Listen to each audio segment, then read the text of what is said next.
Mwenyezi Mungu nisaidie.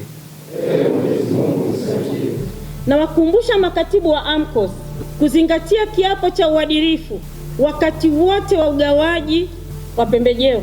Zoezi la ugawaji wa pembejeo lifanyike kuanzia saa 12 asubuhi mpaka saa 12 jioni, na ni marufuku zoezi hili kufanyika usiku wa manane. Mafanikio ya usambazaji wa pembejeo yanategemea sana ushirikiano wetu, nidhamu ya kazi na miongozo iliyowekwa. Tunaamini kwamba dhamira yetu ni wakulima wapate pembejeo. Lengo letu kwenda kupuliza mashambani, at the end of the day tunategemea production itaongezeka kwa maana uzalishaji tija. Kitu ambacho tumekuwa tukishauri mara nyingi, tuanze na viuatilifu vya maji ambavyo ni viuadudu na viua magonjwa.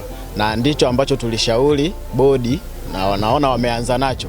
Kwa hiyo nadhani tukianza na hiki kitaenda kuondoa ule usumbufu wa magonjwa yanayojirudia mara kwa mara. Mwaka jana katika kata ya Mchauru nilijitahidi kutoa elimu juu ya wakulima wote waliopo katikati ya kata yangu. Kabla ya kuwagawia pembejeo niliwapa elimu namna sahihi ya kuzitumia hizo pembejeo na wakati sahihi wa kuzipulizia ili kuongeza uzalishaji. Tunatarajia kwamba elimu hiyo tutatoa zaidi kwa wakulima hata kufikia 98% mpaka 100% kabisa ili kuongeza uzalishaji uwe mkubwa zaidi tofauti na mwaka jana.